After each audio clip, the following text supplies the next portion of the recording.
Excuse me. I don't know what caused that. Hi everybody, this is Alchemist 2, and I'm back again with another book review. I just recently read the final book of The Dark Tower, entitled The Dark Tower. Book number 7. And as one would expect, this is the thickest and probably most complicated book of the entire batch. And quite a few things happen in the duration of the story that really shake the reader to their core and really jar you. You think, nah. I mean, I was literally thinking that when a couple of characters actually died. But it's not what you think.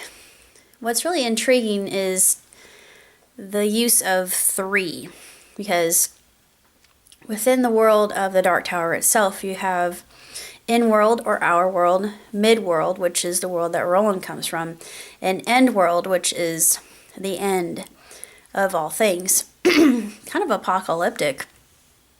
It's just at the end of the wastelands, and you get a sense that abandon hope, all ye who enter here kind of scenario.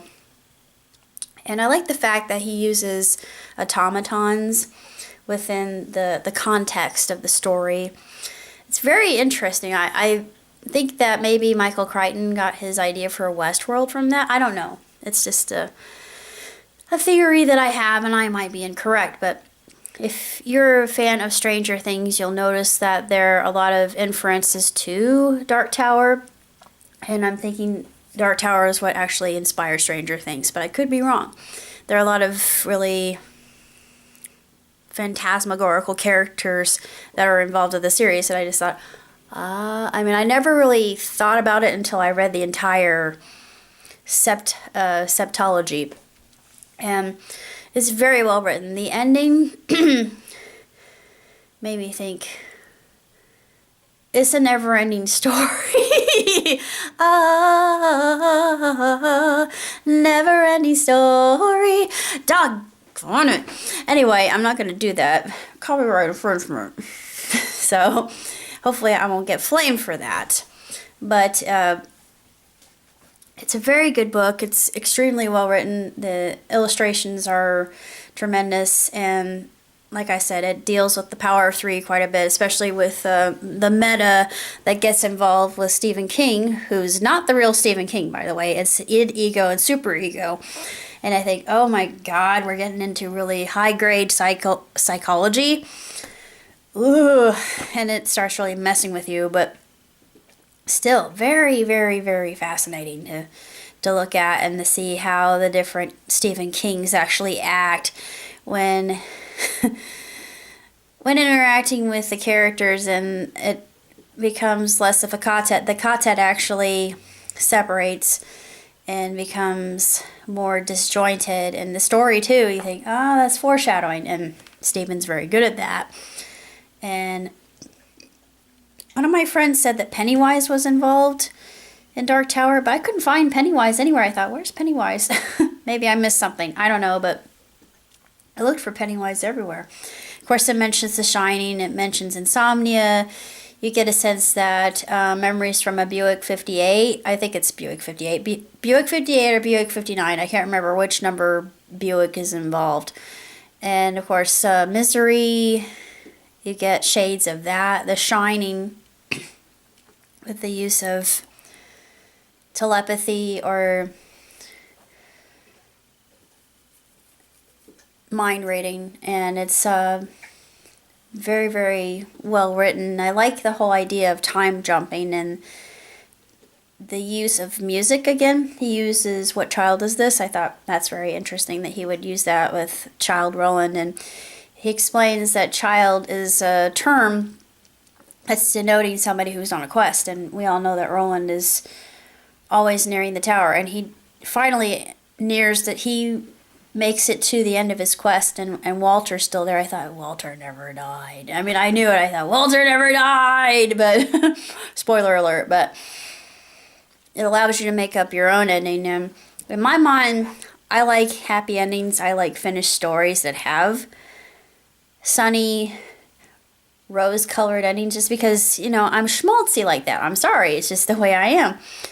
But in my mind's eye, I think Roland finally met his goal and was able to best Walter.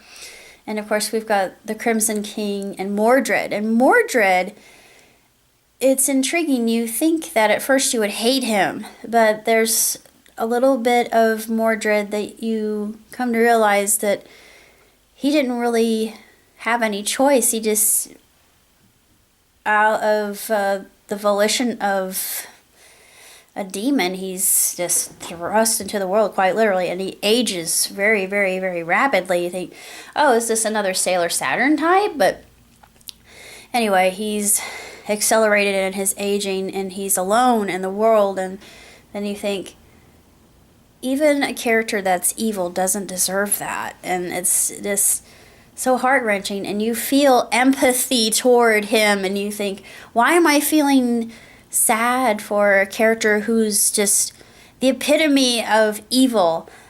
That's why I like Stephen King. It's never one-dimensional with a character. It's many different angles, multifaceted sort of characters that he writes, and that's why I enjoy reading him. And Dark Tower was absolutely fantastic.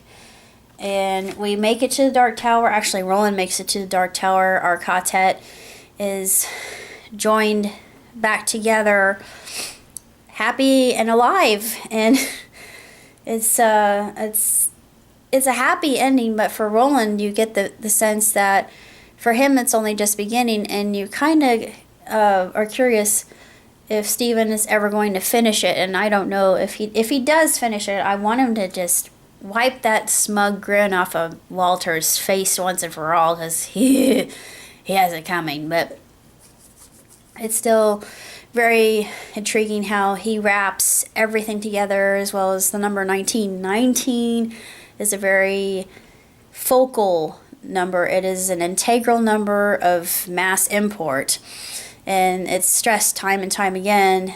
And like I said, I don't know if Mr. King's into numerology, but it does make for a very fascinating story. It's just absolutely tremendous and phenomenally written, and nothing short of breathtaking. You're left in just this constant state of awe.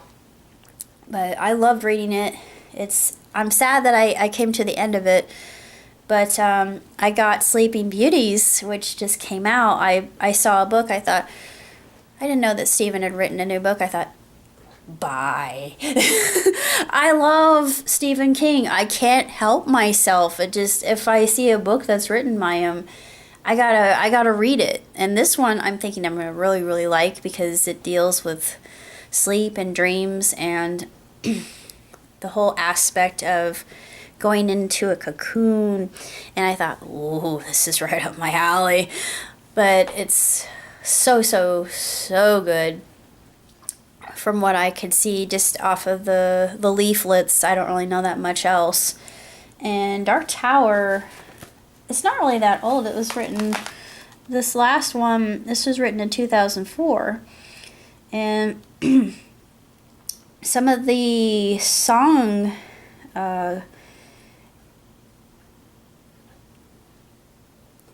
of the songs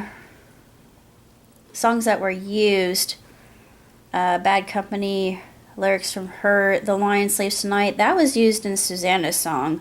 I don't know why he's mentioning it here. It's just intellectual property. I guess he has to I don't know if it's public domain. Is Lion Sleeps Tonight public domain? I'm not sure how long it takes for a song to become public domain, but of course he talks about Hurt, and that would be Johnny Cash, one of my favorites. And he uses What Child Is This?